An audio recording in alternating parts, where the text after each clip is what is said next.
자리에서 다시 일으키시는 하나님이라는 제목으로 함께 은혜를 나누려고 합니다. 내가 돌아갈 곳, 그리고 나를 알아주고 또 나를 기다려주는 가족이 있는 사람은 어려운 삶의 상황들을 만나도 힘을 내게 됩니다. 사람에게 가장 두려운 순간이 어느 때냐 생각해 보면 간신히 버티며 삶을 살아가고 있는데 더 이상 돌아갈 곳도 없고 또 의지하던 것들이 한꺼번에 다 무너져 버리고 그리고 함께 울어줄 것이라고 믿었던 사람들마저 등을 돌릴 그때가 아닌가 생각해 봅니다.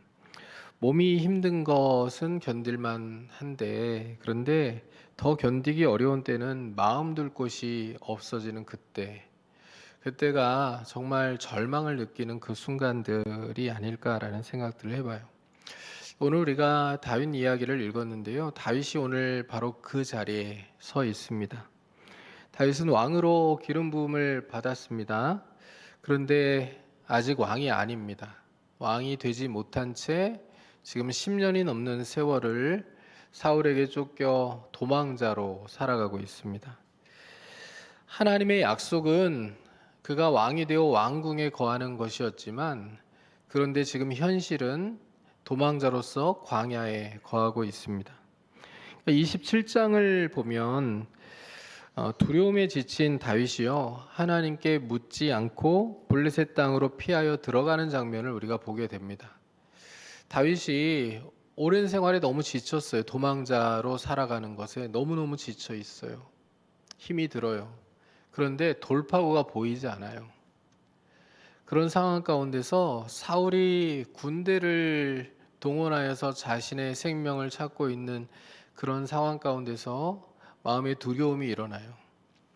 그래서 하나님께 물어보지 않고 블레셋 땅으로 피합니다.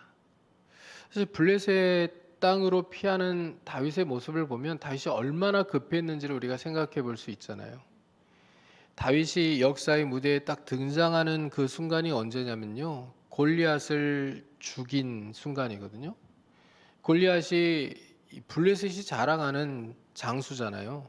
근데 블레셋이 자랑하는 장수인 골리앗을 죽이고 다윗이 역사의 무대에 딱 등장했는데 그러니까 블레셋이 볼 때에는 다윗은 어떤 존재예요? 원수예요.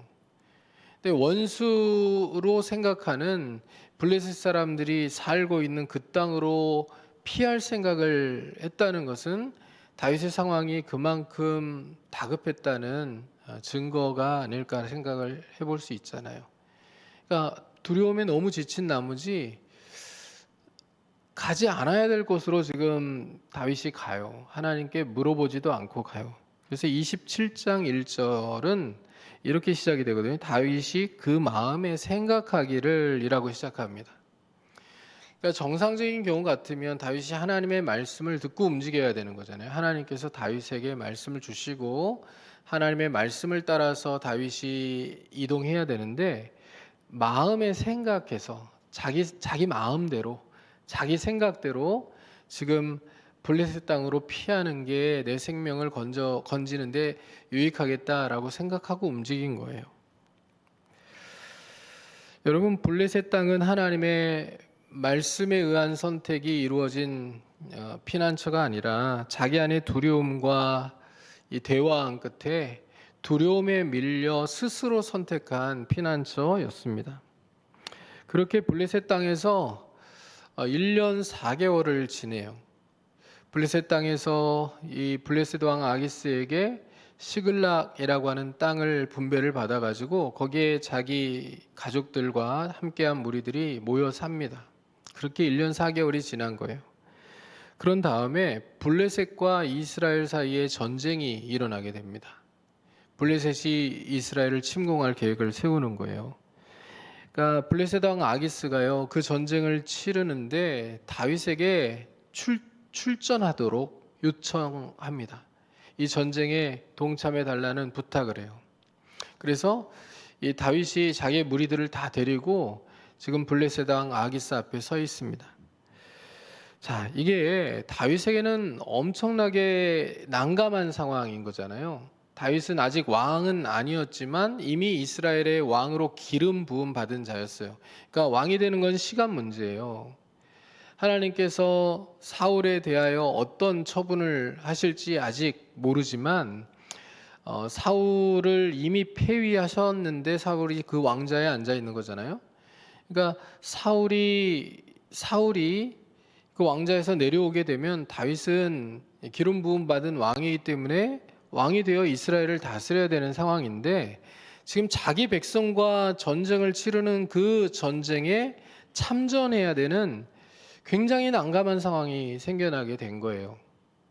생각해 보세요. 나중에 백성들이 다윗이 왕이 되려고 할 때, 아니 우리가 블레셋과 싸울 때 다윗이 블레셋 편에 서서 우리를 향하여서 칼을 휘두르고 창을 던지던 그런 사람이 아닙니까? 어떻게 우리의 왕이 될 수 있습니까? 라고 말을 하기 시작하면요, 이게 다윗이 왕이 되는데 굉장히 방해가 될 만한 아주 위험한 요소가 되는 그런 상황 아닙니까? 다윗이 이럴 수도 없고 저럴 수도 없는 그런 상황 가운데 놓이게 된 거예요. 블레셋 땅으로 피하지 않았더라면 애초에 이런 일이 발생하지 않았겠지만 다윗이 스스로 생각하여 하나님의 말씀대로가 아니라 자기 멋대로 블레셋 땅으로 피했기 때문에 피할 수 없는 상황 가운데 놓이게 된 겁니다. 근데 그 상황 가운데 성경이 직접적으로 언급하고 있지는 않지만 하나님께서 개입하세요. 다윗이 이스라엘의 왕이 되어야 될 사람인데 이스라엘을 향하여서 무기를 들지 않을 수 있도록, 이스라엘 백성들을 죽이지 않을 수 있도록 하나님께서 눈에 보이지는 않지만 간섭하시고 역사하십니다. 블레셋 왕 아기스의 신하들이요, 맹렬하게 다윗이 이 전쟁에 참전하는 것을 막아서는 거예요. 안 된다는 거예요. 다윗이 어떤 사람인데 다윗이 전쟁에 참여할 수 있습니까? 사울은 천천히요, 다윗은 만만할 때 바로 그 다윗 아닙니까? 다윗이 전쟁에 참전해서 우리를 향하여 칼을 휘두르기 시작하면, 즉 배반하여서 우리의 적이 되면 우리가 더 난감한 지경에 이를 수 있으니 다윗이 이 전쟁에 참전하지 않도록 하는 게 맞는 겁니다 라고 극렬하게 반대를 합니다. 그래서 다윗이요, 돌아올 수 있게 돼요. 왕이 내가 너를 믿지만 이 전쟁에 참여해도 네가 나를 배반하지 않을 것을 내가 믿지만, 그러나 이 신하들이 이렇게 반대하니 네가 그냥 돌아가는 게 좋겠다라고 얘기해서 다윗을 돌려보내요. 다윗의 입장에서는 얼마나 감사한 상황이었을까요? 자, 그렇게 해서 다윗이 시글락으로 다시 돌아오는 그 상황에서 오늘 본문이 시작을 하는 거예요.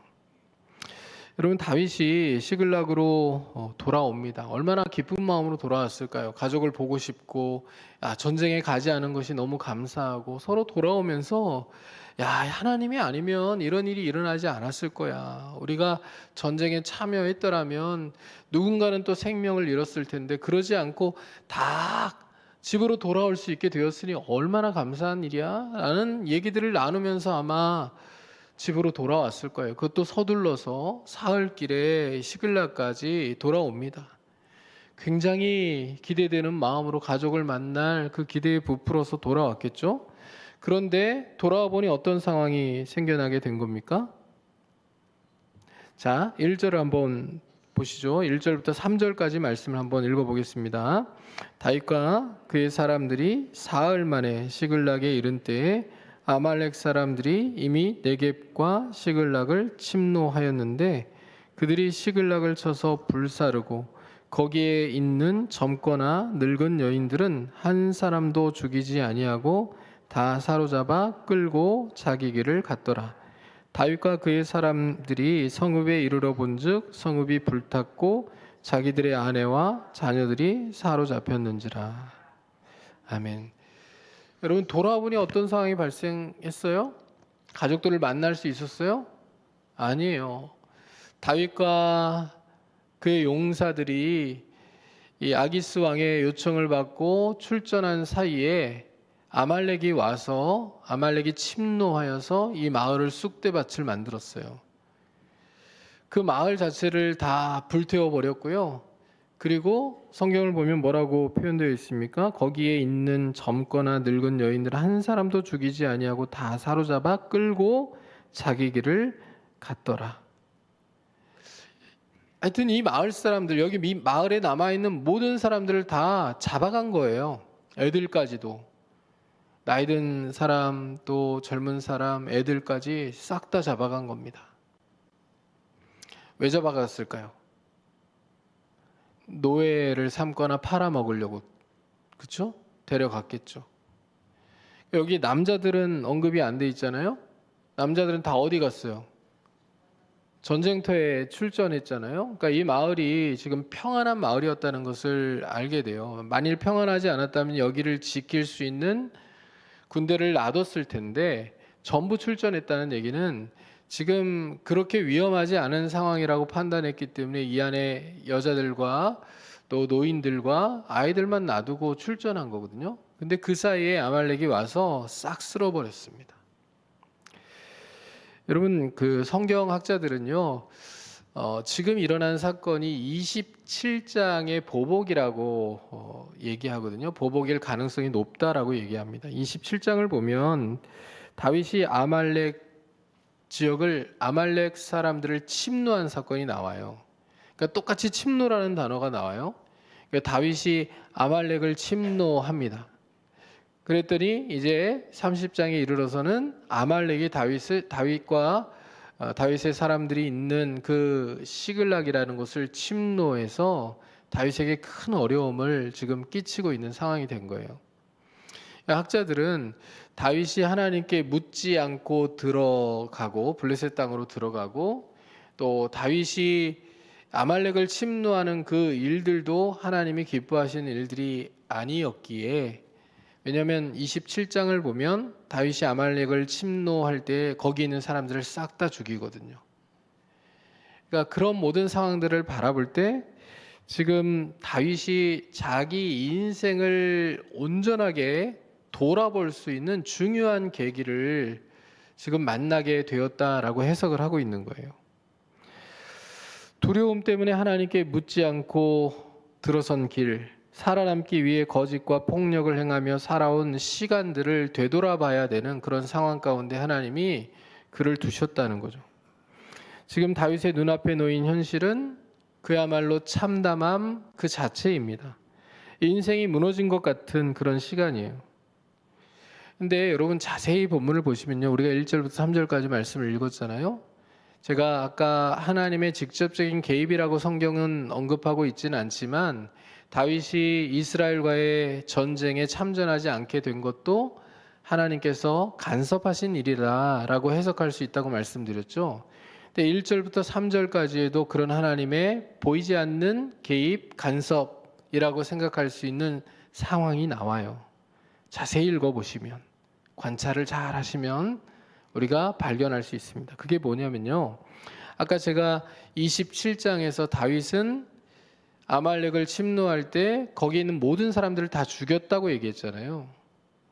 그러니까 보통 어떤 마을을 침노할 때 거기에 있는 물건들이나 이런 것들, 쓸만한 것들은 다 가져가겠고 또 가축들도 다 잡아가겠고, 거기에서 상품 가치가 있거나 아니면 노예로 부릴 만한 사람들은 잡아가지만 그렇지 않은 사람들은 죽이고 가잖아요.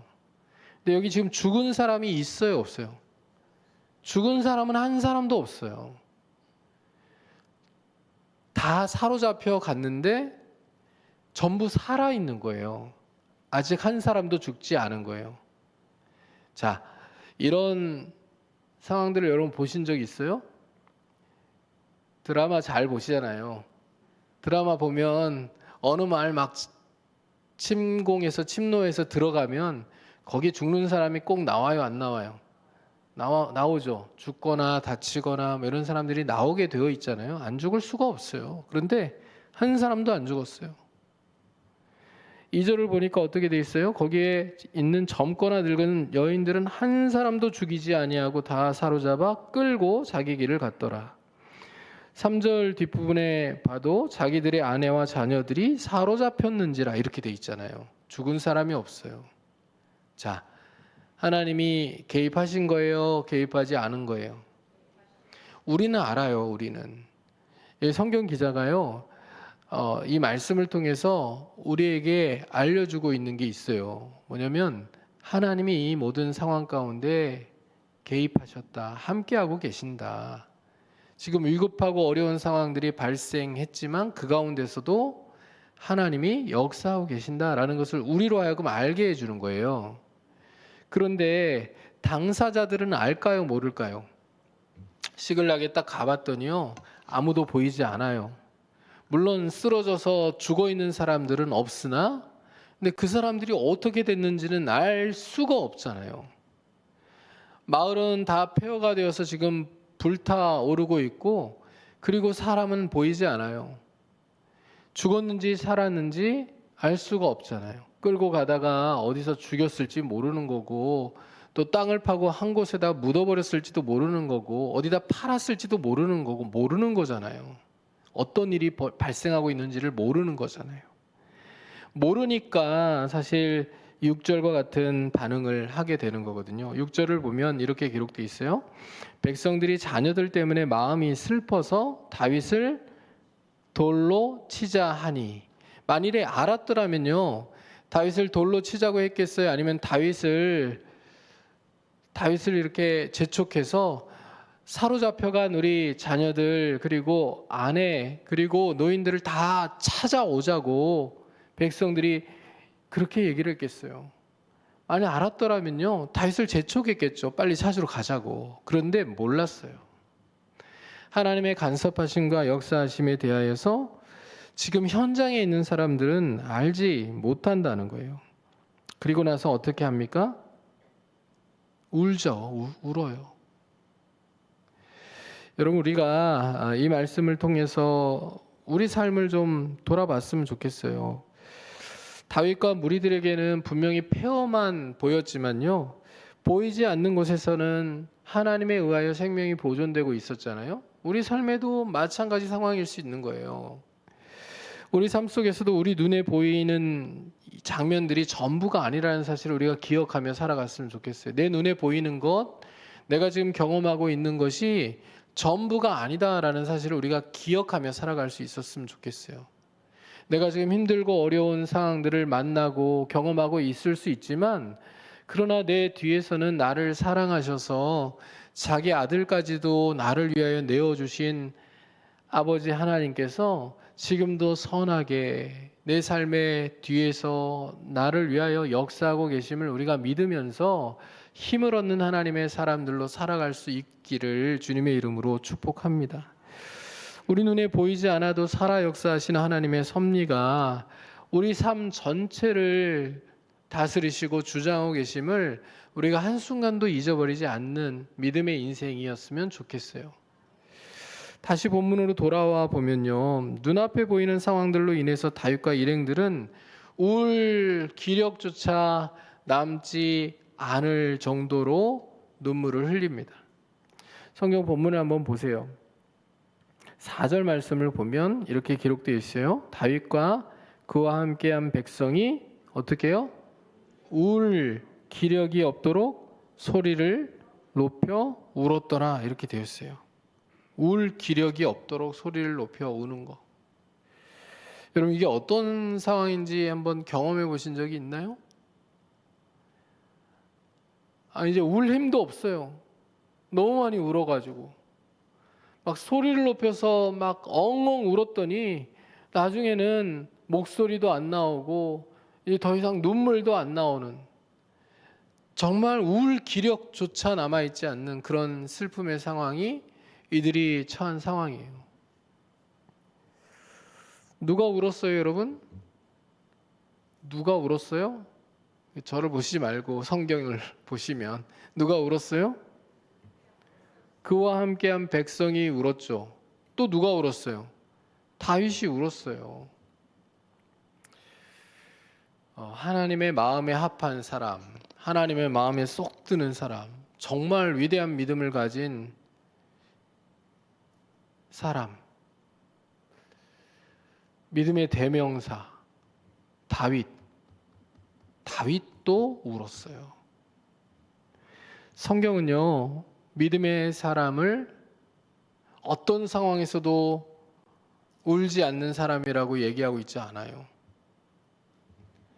믿음은 아프지 않은 척, 슬프지 않은 척, 힘들지 않은 척 하는 게 아니에요.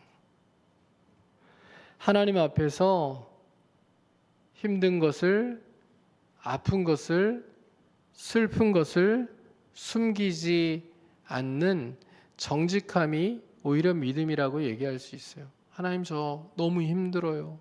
하나님, 저 너무 슬퍼요. 하나님, 저 너무너무 아파요. 이렇게 하나님 앞에서 자기의 상황을 솔직하게 아뢰고 하나님의 도움을 구하는 게 믿음이라는 얘기예요. 여러분, 울면 돼요? 안 돼요? 울면 안 되잖아요. 산타 할아버지가 안 오니까.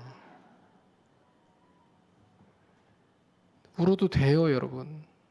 울어도 돼요. 슬프면 울어야 돼요. 아프면 아프다고 해야 돼요. 힘들면 힘들다고 말할 수 있어야 돼요. 하나님 앞에서 우리가 얼마든지 할 수 있어요. 왜요? 하나님이 우리의 아버지시기 때문에 그래요. 근데 많은 사람들이요, 믿음이 있다고 하면 슬프지 않은 척 해야 되는 것처럼 생각해요. 아프지 않은 것처럼 행동해야 되는 것처럼 생각해요. 문제가 있는데 아무 문제가 없는 것처럼 태연하게 행동해야 되는 것처럼 생각해요. 근데 그렇지 않아요, 여러분. 여러분, 다윗은 시편 56편 8절 말씀에 이렇게 노래하거든요. 나의 눈물을 주의 병에 담으소서. 여러분, 눈물을 한번 담아 보세요. 집에 가셔서 혹시 눈물 흘릴 일이 있으시거든, 눈물을 한번 담아 보세요. 눈물을 얼만큼 흘려야 병에다 담을 수 있습니까? 한 주간 눈물 500ml를 모아오시는 분에게 제가 큰 상을 드리겠습니다. 담아오기가 쉽지 않잖아요. 눈물을 흘리는데 눈물을 얼마나 흘려야 병에다 담을 수 있겠어요. 나의 눈물을 주의 병에 담으소서.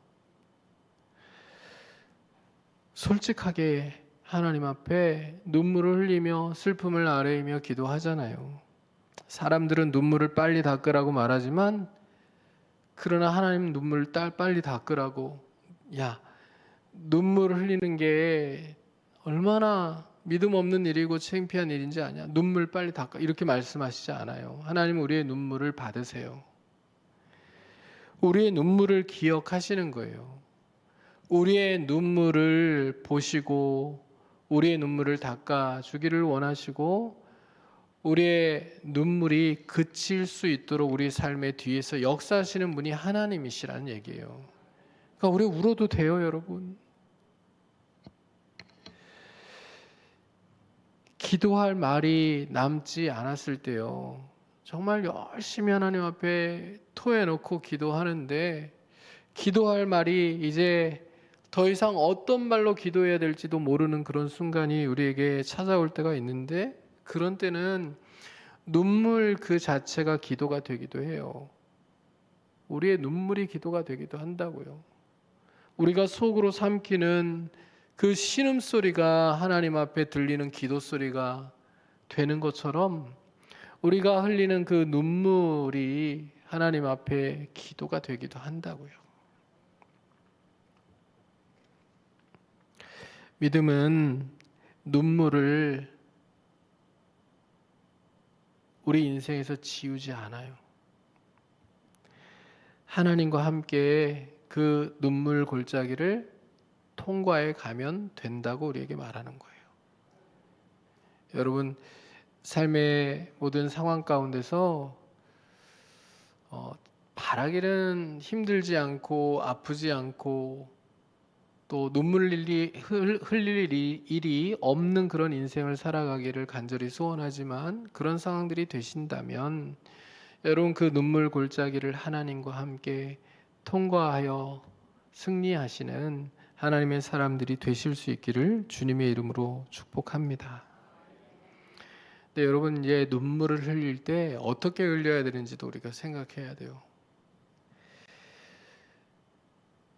눈물을 흘릴 때요, 원망과 불평과 하나님에 대한 불신을 가지고 울면 답이 없어요. 제가 아까 말씀드렸죠? 눈물 골짜기는 하나님과 함께 통과해야 되는 거예요. 지금 오늘 백성들의 반응을 보면 이 눈물 골짜기를 그들 스스로 통과하려고 하는 모습들을 보게 되는 거거든요. 때로 슬픔이요, 어떤 상황에 대한 오판을 우리에게 하게 하고, 그리고 감정적인 대응을 하게 만들기 때문에 여러분 눈물 골짜기를 통과할 때는 반드시 하나님과 함께 통과해야 되는 거예요. 6절 상반절을 보면 다윗과 함께한 무리들이요, 슬픔으로 인하여서 울면서 상황을 오판하고 그리고 하나님이 기뻐하시지 않는 행동을 하려 하는 장면을 우리에게 보여주고 있는 거예요. 같이 한번 6절 앞부분을 한번 볼까요? 백성들이 자녀들 때문에 마음이 슬퍼서 다윗을 돌로 치자 하니. 여러분 슬픔은 때로는 분노가 되고요. 분노는 반드시 그 분노에 대해서 책임질 사람을 찾아요. 세상을 봐도 그렇잖아요. 사람들의 막 민심이 들끓어 오르면 반드시 책임질 사람을 찾잖아요. 그렇죠? 누군가는 그 책임을 지게 만들어서 그 분노를 풀어내려고 하는 게 사람들의 심리라고요. 지금 백성들도 슬퍼요. 슬픔이 분노가 돼요. 분노에 대해서 책임을 질 대상으로 지금 누구를 지목한 거예요? 다윗을 지목하고 다윗을 돌로 치려고 하는 거예요. 자, 한번 보세요. 다윗이 지금 이 문제에 대해 책임이 있나요, 없나요? 다윗은 함께 지금 전쟁터에 갈 뻔했잖아요. 그리고 다윗이 함께 돌아왔어요. 그리고 다윗도 지금 자기 아내들이 끌려갔어요. 가족들이 지금 끌려갔다고요. 다윗의 상황과 그의 일행들의 상황들이 다르지 않아요. 그러니까 다윗도 지금 슬퍼요. 힘들어요.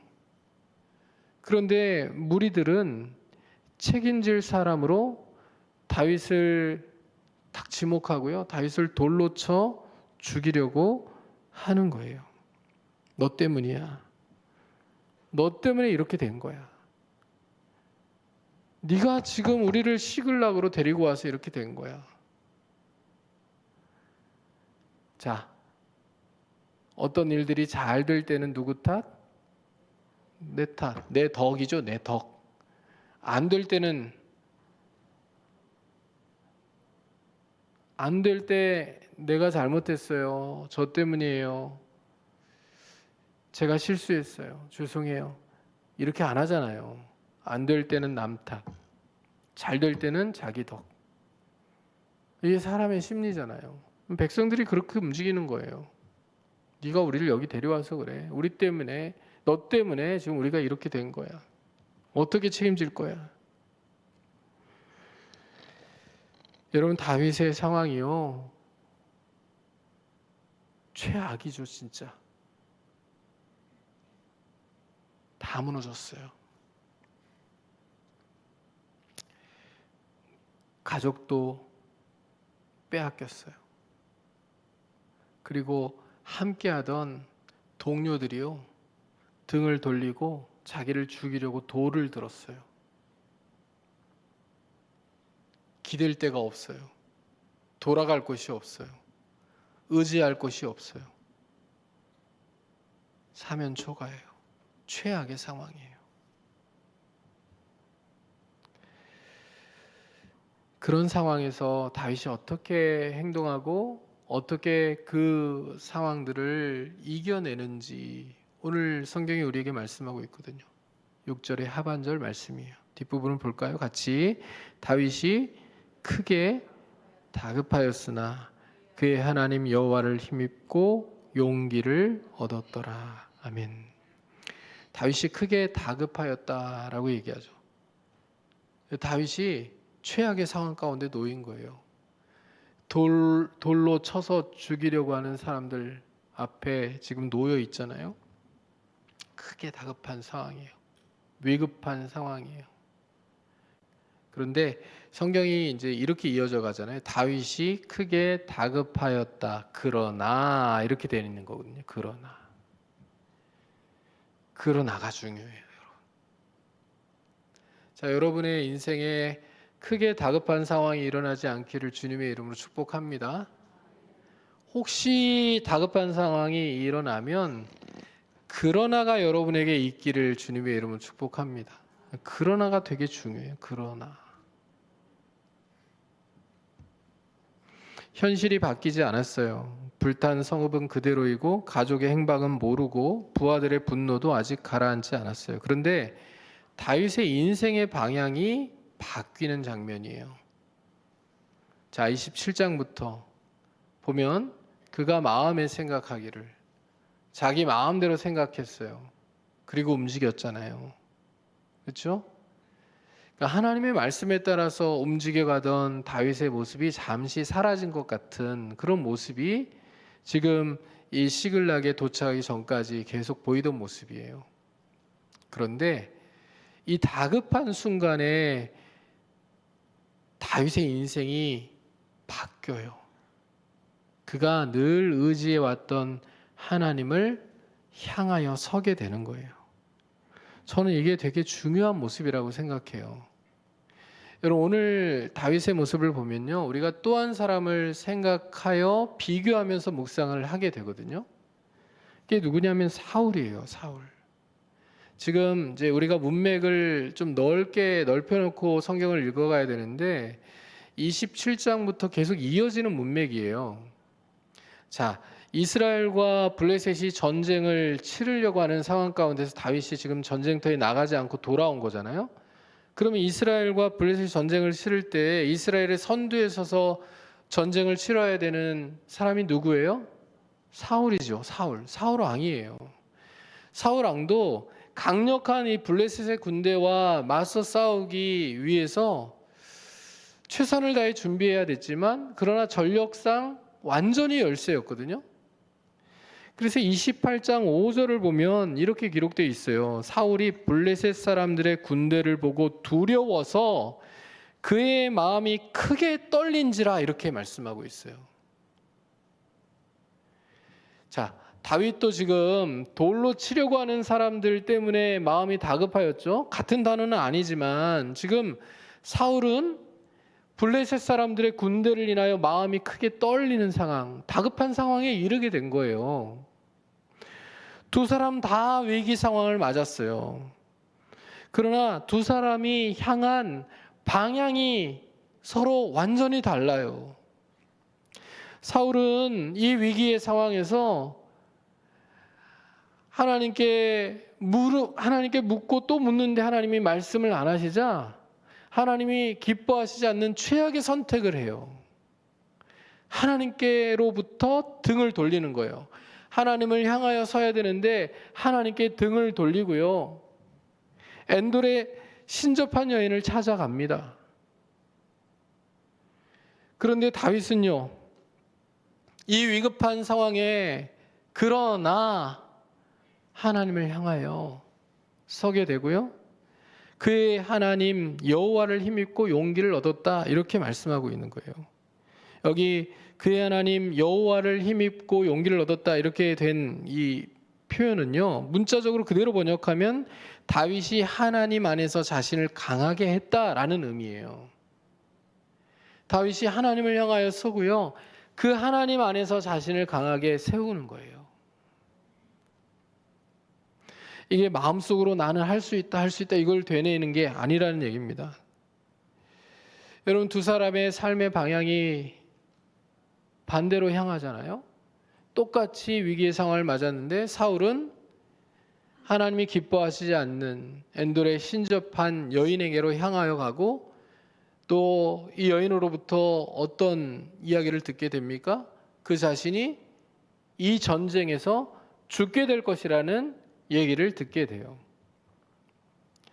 다윗은요, 하나님 안에서 강하여지고 용기를 얻어 그 다음 과정으로 나아가죠. 그게 뭡니까? 7절과 8절을 이어서 보면요, 7절과 8절에 다윗이 제사장 아비아들에게 에봇을 가져오게 해요.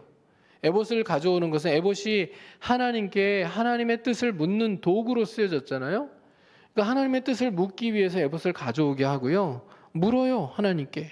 내가 이 군대를 추격하면 따라잡겠습니까? 라고 하나님께 묻죠.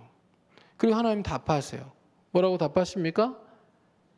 쫓아가라고요. 네가 반드시 따라잡고 도로 찾아올 것이라고 약속을 주시는 거예요. 사랑하는 성도 여러분, 다윗은 자기 안의 두려움과 대화하면서 하나님의 말씀에 의하여 움직이지 않았어요. 그런데 지금 이 다급한 상황에서 정신이 돌아온 것 같아요. 그렇죠? 이 다급한 상황에서 다시 하나님께 묻고 하나님의 말씀대로 움직이는 사람으로 회복돼요. 그리고 아말렉의 군대를 쫓아가죠. 그 중간중간의 과정에도 계속 하나님께서 간섭하시고 개입하시고 도와주셔서 잃어버린 사람들을 한 사람도 놓치지 않고 다 되찾아왔고요. 잃어버린 모든 것들을 다 되찾아오는 놀라운 승리를 거두게 됩니다. 여러분, 저는 이것이 다윗의 성장이고 또 다윗의 회복이라고 생각해요. 우리가 길을 잃었을 때 가장 위험한 것은 방향도 모르는 채 속도를 높이는 거거든요. 방향을 잃었을 때, 길을 잃었을 때는 먼저 멈추고 방향을 찾아야죠. 기준을 되찾아야 되잖아요. 무너진 자리에서도 마찬가지예요. 빨리 내 기분을 바꾸는 것이 먼저가 아니에요. 하나님, 제가 이 자리에서 무엇을 믿고 어떻게 행동해야 됩니까? 라는 것을 묻는 게 우선이라는 거예요. 하나님은 다윗에게 쉬운 위로만을 주지 않으셨어요. 괜찮다라는 말 대신에 쫓아가라는 명령을 주셨고 반드시 도로 찾으려는 약속을 함께 주신 거예요. 하나님이 알아서 아말렉 사람들이 데려간 사람들을 다시 데리고 오도록 하신 것도 아니고요. 다윗이 되찾아오는 수고를 통하여서 지친 몸이고 피곤한 몸이지만, 그리고 자기를 돌로 치려고 하는 무리이지만 그들을 동원하여 그들의 마음을 돌려서 함께 쫓아가서 되찾아오는 그 수고를 통하여서 하나님이 일하심을 경험하도록 만드신 거예요. 여러분, 우리는 내 슬픔이 다 진정이 되면, 또 내 상황이 안정이 되면, 내 마음이 다 정리가 되면 그제서야 내가 순종하겠다고 얘기할 수 있겠지만요, 하나님이 우리에게 원하시는 것은 우리가 어떤 감정이나 어떤 상황 그리고 어떤 형편에 놓여 있을지라도 그것과 상관없이 하나님의 말씀에 우선적으로 순종할 때 그 다음에 하나님의 역사를 하나님께서 이루시겠다는 거예요. 그리고 그것을 경험하게 하시겠다는 겁니다. 그러니까 내 감정보다 뭐가 우선이에요? 하나님의 말씀에 대한 순종이 우선이에요.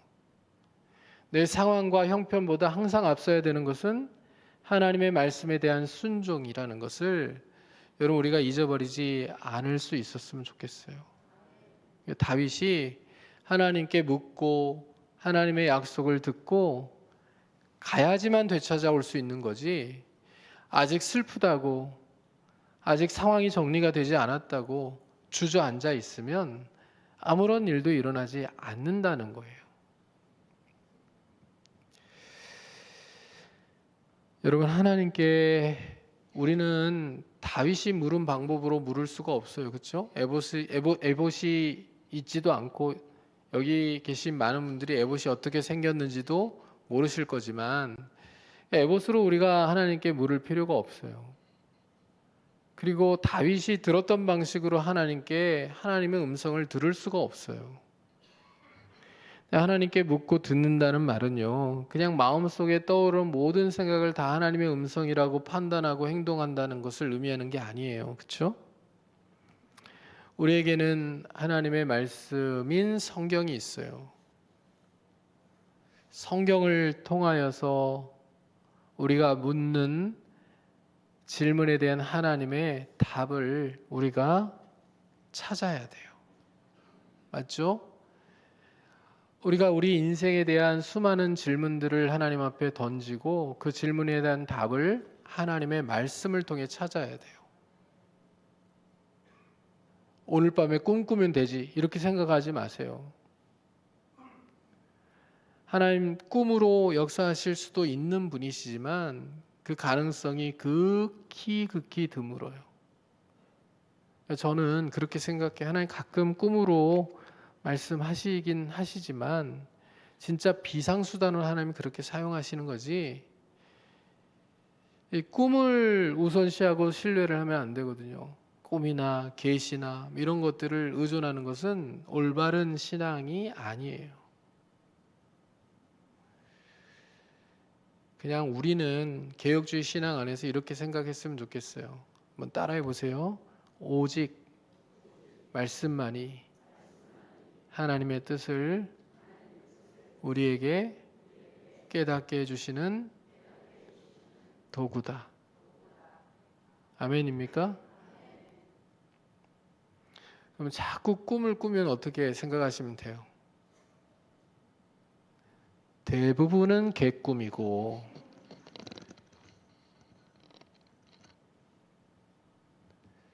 그리고 그게 하나님의 뜻을 담은 꿈이라면 이렇게 생각하셔야 돼요. 반성하셔야 돼요. 오죽이나 하나님의 말씀을 안 읽고 묵상하지 않으면 하나님이 비상수단을 사용하셨을까, 이렇게 생각하시고 반성하셔야 돼요. 자꾸 우리 교회 안에서도 내가 꿈속에서 하나님 뜻을 봤다, 하나님 말씀하시는 거 들었다, 이런 얘기 가끔씩 하시는 분들이 계시는 줄 아는데 그런 말씀을 안 하실 수 있기를 부탁을 드립니다. 우리 신학이 아니에요. 비상수단으로 하나님이 역사하실 수 있긴 하지만 그러나 그야말로 비상수단이다. 가능성 0.00001%도 안 되는 진짜 가장 급박한 상황 속에서 하나님이 그렇게 일하실 수 있다. 우리처럼 성경이 완벽하게 번역되어서 다양한 디자인으로 이렇게 출시되어서 여러분의 집에도 몇 권씩이나 있는 이런 나라에서는 하나님이 그렇게 역사하실 가능성이 극히 드물다 라는 것을 생각하시고, 여러분 하나님께 묻고 듣는다는 이 얘기를 오해하시지 않았으면 좋겠어요. 말씀을 통해서 하나님의 뜻을 분별해 가는 거예요. 말씀을 통해서 하나님의 뜻을 생각하는 거예요. 그리고 공동체 안에서 우리가 말씀을 나누면서 공동체 안에서 지혜들을 나누며 하나님의 뜻을 발견해 가는 거예요. 아시겠죠? 그렇게 하나님의 뜻을 알아가며 또 하나님의 뜻이 명확해지면 우리가 지체 없이 망설임 없이 순종하여 하나님의 일하심을 경험하는 하나님의 백성들이 될 수 있기를 주님의 이름으로 축복합니다. 여러분, 다윗은 하나님의 말씀이 들려졌을 때 그 약속에 대하여 지체 없이 반응하여 잃어버린 모든 사람들을 되찾아오고 또 모든 소유를 되찾아옵니다. 여러분, 우리가 오늘 본문에서 본 다윗의 모습을 통해서요, 우리는 예수 그리스도를 바라볼 수 있어요.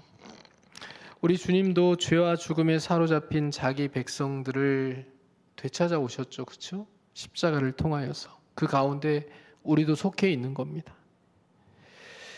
우리는 주님께서 자기 생명을 십자가에 내어 주시면서 대속물로 주시면서 이 죄와 사망의 권세로부터 되찾아 오신 하나님의 사람들입니다. 맞죠? 그렇게 우리가 어떤 상황에서든지 낙심하며 절망하며 소망을 잃을 필요가 없는 거예요. 십자가에서 우리 대신 낮아지시고 부활로 일어나신 예수 그리스도께서 지금도 우리와 함께 하시기 때문에 우리 인생이 때로는 불타는 시글락처럼 무너진 것 같아 보일지라도 십자가를 통해 우리를 죄와 죽음으로부터 건져내신 우리 주님이 무너진 삶의 자리에서 우리를 일으키시는 하나님으로 지금도 역사하신다는 것을 기억하면서 언제나 주님을 의지하고 일어서는 저와 여러분이 될 수 있기를, 다윗처럼 여호와 하나님을 힘입고 용기를 얻는 하나님의 백성들이 될 수 있기를 주님의 이름으로 축원합니다. 서로에게 그렇게 한번 격려해 보시면 좋겠습니다. 언제나 옆에 분들에게 말씀하세요. 언제나 하나님을 힘입어 용기를 얻는 인생 되시기를 축복합니다. 여러분, 우리도 삶을 살아가면서 이 시글락이 불타버린 것 같은 상황 가운데 놓인 이 우리의 삶의 상황들을 직면하면서 눈물을 흘리고 아파할 수 있지만, 그러나 우리가 언제나 하나님을 향하여 서고 다급한 모든 순간에도 오히려 우리의 삶을 점검하고 하나님을 바라며 여호와 안에서 힘을 얻고 용기를 얻어 일어설 수 있는, 그리고 하나님께 묻고 듣고 순종하여 하나님 우리의 삶 가운데 주시는 승리를 경험하며 살아가는 하나님의 사람들 다 될 수 있기를 주님의 이름으로 축복합니다. 자, 말씀을 생각하면서 우리 함께 기도하는 시간 갖기를 원합니다.